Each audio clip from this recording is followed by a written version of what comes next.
Alô, alô, podcast! Mais uma vez peço desculpas para aqueles que estão assistindo pelo YouTube por não estar aparecendo no vídeo que nem eu fiz aquela primeira vez, mas eu ainda tô tendo problemas com o meu microfone e assim que eu conseguir arrumar, eu vou voltar para fazer aqueles podcasts para aqueles que quiserem ver no YouTube, possam me ver também. Também eu estou preparando algumas entrevistas para recebermos alguns convidados aqui no podcast e eu espero que elas deem certo. Estou entrando em contato com alguns políticos, líderes de partidos, para a gente poder conversar aqui no canal e aprender sobre cada partido. Muitos de vocês têm pedido para eu falar sobre cada partido e acho que seria interessante falar com alguém que faz parte daquele partido. E também estou conversando com alguns especialistas em áreas diversas para a gente poder conversar, por exemplo, sobre a Petrobras, sobre coisas da área jurídica e até sobre ciência. Então, fiquem atentos, não se esqueça de novo de ligar aquele sininho da notificação, se inscreverem se você não é inscrito, porque a maioria das pessoas que me assistem não são inscritas ainda. Então se inscreve, se você está vendo isso pelo YouTube, se você está vendo pelo podcast, não se esqueça de ativar a notificação no seu celular para você poder saber quando vai sair os próximos episódios. Mas hoje nós vamos conversar sobre uma coisa que já tem um vídeo lá no YouTube e eu queria gravar aqui em formato de podcast e expandir um pouquinho mais. Vamos falar sobre o sistema judiciário e como que funciona lá, como que é organizado lá. Recentemente, esse poder, o poder judiciário, ele tem ganhado muita atenção aqui no Brasil. Seja quando o presidente nomeia algum ministro, ou quando o pessoal lá da Suprema Corte cancela algum veto do presidente, ou faz alguma ação contra os outros poderes, ou quando eles mandam prender alguém, etc. Então, muitas pessoas têm debatido sobre isso, sobre o poder do STF, o poder dos ministros, o poder do judiciário. E vamos conversar então aqui como que funciona esse judiciário, como que é organizado, como que é a estrutura deles. A gente sabe bem do legislativo e do executivo, já falamos várias vezes no YouTube e aqui no podcast também. Sabemos que tem o presidente, tem os prefeitos, vereadores, deputados, tem área federal, área estadual, área municipal, etc. Mas o judiciário funciona diferente. A gente ouve falar em primeira instância, segunda, desembargadores, ministros, tribunais, e tem tanto nome, tanto termo que a gente pode ficar confuso. Então aqui vamos resumir um pouquinho sobre isso, para depois, nos próximos vídeos, próximos podcasts, podemos explorar e debater um pouquinho mais sobre algumas coisas que eles estão fazendo lá no Poder Judiciário, seja a Suprema Corte, ou seja desembargadores, etc. Bem, eu já falei algumas vezes no plano piloto, e vocês devem estar cansados de ouvir, mas o Poder Judiciário é aquele que cuida de interpretar as leis criadas pelos outros poderes, julgar e possivelmente punir quem não cumpre as leis. Ele não cria novas leis, isso é importante. Parece que, recentemente, eles têm poder de criar leis, Parece que até alguns deputados estavam querendo isso. Lembra, recentemente, teve a reeleição do pessoal lá da Câmara dos Deputados e do Senado? Eles estavam querendo pedir uma reeleição, ver se o Supremo lá, se a Corte aceitava eles poderem fazer uma reeleição entre eles lá. Eu conversei sobre isso no meu outro podcast. E, obviamente, eles falaram não, porque na Constituição está claro que não pode fazer aquilo. Não podia fazer aquele tipo de reeleição naquela circunstância. E muitos estavam comentando que é mais fácil, ter um julgamento lá no STF e eles decidirem alguma coisa do que passar por todo um processo parlamentar, que tem que ter debate, que tem que ter votação, tem que juntar a maioria e tal. Então é mais fácil no STF. Mas o papel do STF, o papel da Suprema Corte não é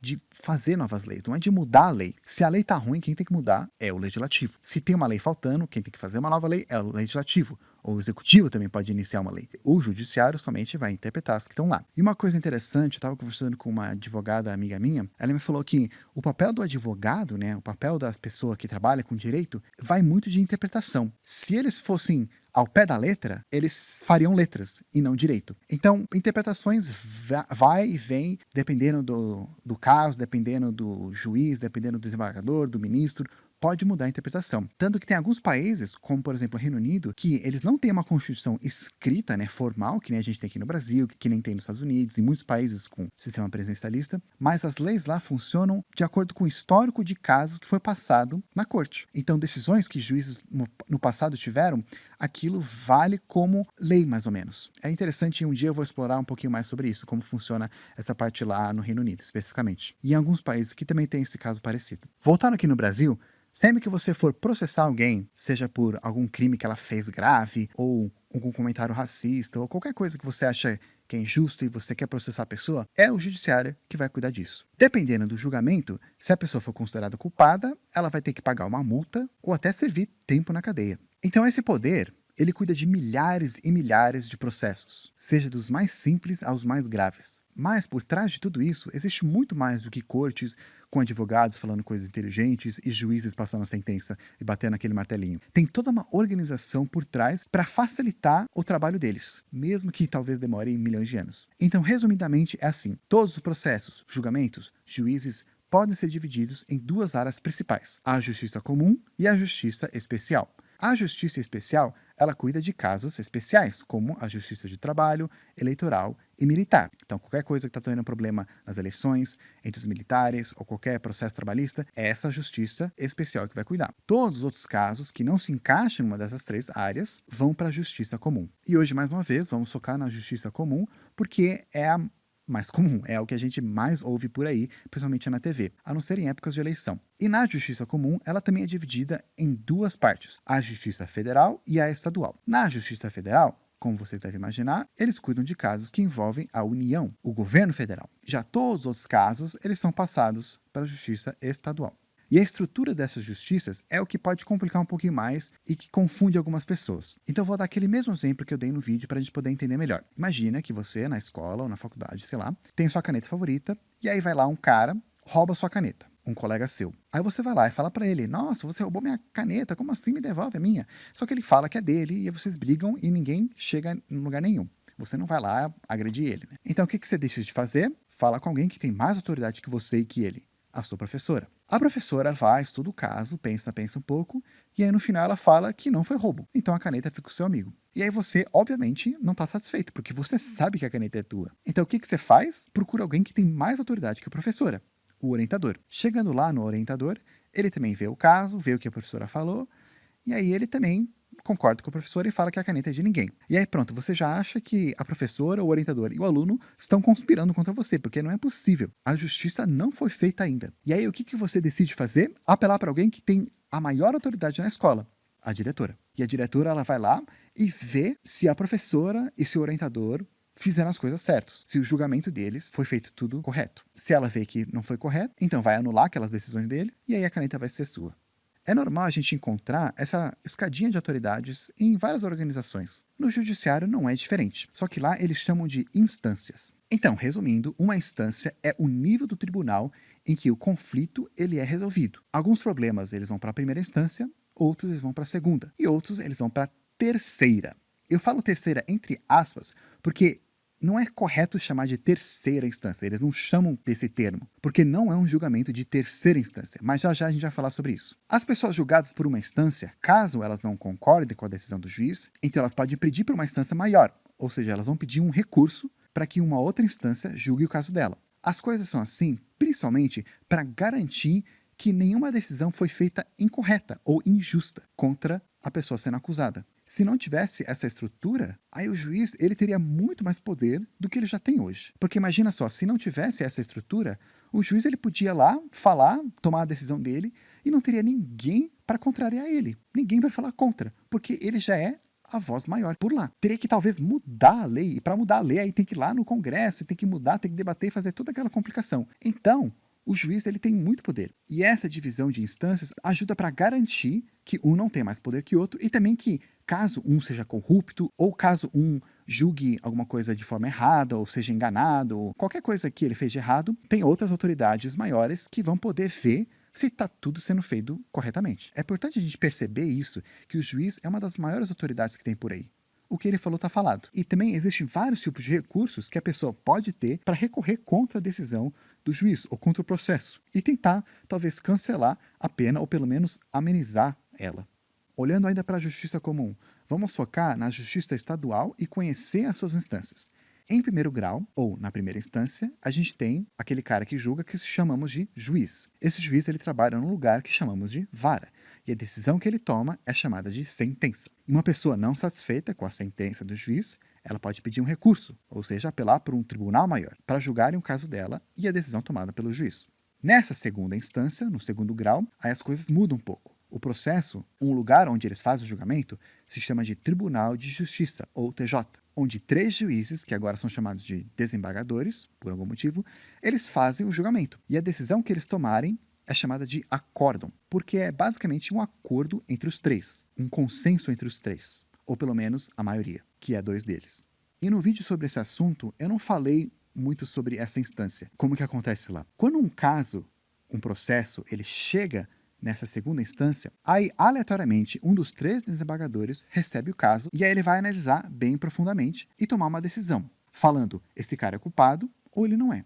E aí ele apresenta essa decisão dele para os outros desembargadores. E naquele dia que ele apresenta, eles ouvem atentamente e fazem a sua decisão também, falando se eles apoiam aquela decisão do desembargador ou se eles são contra. Se eles concordarem com a decisão do desembargador, então aquela decisão é o acórdão, ou seja, aquele cara é culpado ou ele não é. Se um deles não concordar, ainda assim, o que aquele relator decidiu, está decidido, porque, lembra, a maioria ganha. Então, 2 foram a favor e 1 foi contra. Agora, se os 2 outros desembargadores forem contra, aí eles têm que fazer uma nova análise. É importante falar que as primeiras 2 instâncias, a dos juízes e a dos desembargadores, o que eles estão discutindo durante todo o processo é o mérito do caso, ou seja, se a pessoa sendo acusada, ela é culpada ou inocente. Então o juiz, ele está falando se ela é culpada ou inocente, e depois os desembargadores, eles também vão analisar e falar se a pessoa é culpada ou inocente. Uma vez que eles falam que sim, então a pessoa é culpada. Quando a pessoa pede recurso e aí vai para a corte superior, que é aquela terceira, entre aspas, que na verdade não é terceira instância, mas é a corte superior, o que eles vão julgar lá não é o mérito do caso, não é se a pessoa é culpada ou não. O que eles vão julgar é se teve algum problema processual. Ou seja, se durante todo o julgamento, lá na primeira instância, lá na segunda instância, se teve alguma coisa errada, se tudo foi feito de acordo com as leis e da Constituição. Por isso, então, que não se chama de terceira instância, porque eles não estão julgando o mérito, né, se a pessoa é culpada ou não. Eles só estão vendo se tudo foi feito de uma maneira correta. Quando esse processo chega nesse nível, ele pode ir para 2 lugares diferentes. Se o assunto for mais sobre leis federais, né, se o problema durante o processo, se o recurso que a pessoa está pedindo está criticando, falando que alguma lei federal foi infringida durante esse processo, então esse caso ele vai para o Supremo Tribunal de Justiça, ou STJ. Se o assunto for constitucional, ou seja, se o recurso que a pessoa está pedindo, se o problema durante o processo foi alguma coisa na Constituição, então esse caso, o processo ele vai para o Supremo Tribunal Federal, ou STF. E aí quem julga nessas 2 cortes são chamados de ministros. Nas outras justiças é mais ou menos esse mesmo esquema, com alguns nomes e circunstâncias diferentes, mas dá para entender mais ou menos o princípio, lembrando que isso é um mega resumo. Agora, é interessante a gente mencionar aqui que todo esse negócio de a primeira e a segunda instância eles julgarem o mérito e depois as cortes superiores julgam o processo, tudo isso foi usado naquela discussão sobre a prisão da primeira ou segunda instância, que também tem um vídeo no YouTube falando sobre isso, se você quiser lá dar uma olhada e relembrar.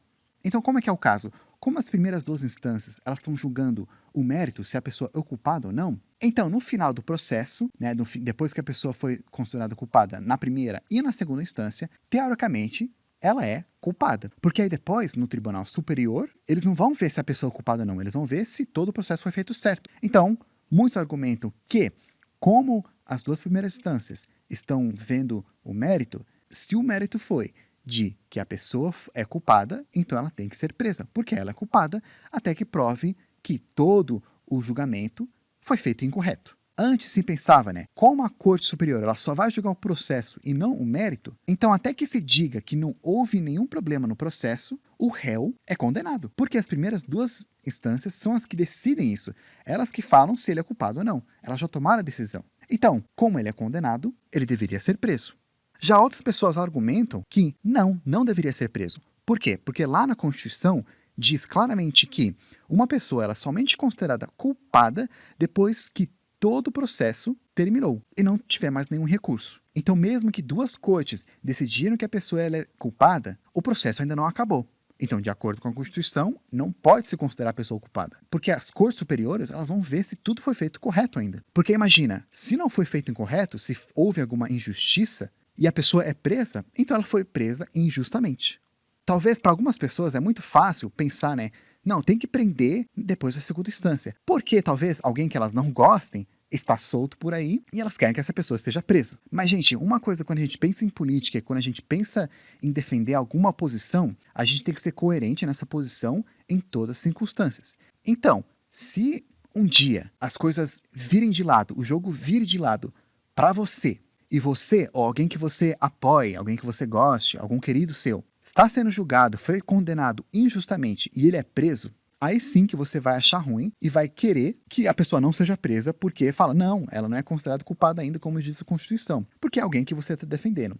Então, se você decide apoiar uma coisa, tem que apoiar ela em todos os momentos. Que nem, por exemplo, lembra todo o caso do deputado que foi preso porque falou sobre o AI-5, defendia o AI-5, falou mal dos ministros e tal? Muitas coisas que ele defendia, por exemplo, o AI-5, foi implementado na ditadura militar, que também é apoiado pelo deputado, que foi uma época que tirava a liberdade de expressão, né? Tinha censura, a gente já conversou isso no podcast passado, mas tinha censura e eles podiam prender quem eles achavam uma ameaça ao Estado, quem eles achavam uma ameaça ao governo militar. E aí, quando essa pessoa é presa, aí ela muda o discurso para falar sobre liberdade de expressão e que não deveria prender assim. Mas peraí, né? Então, aí um exemplo, gente, de se você defende uma coisa, se o jogo muda de lado, você não pode mudar a sua opinião também.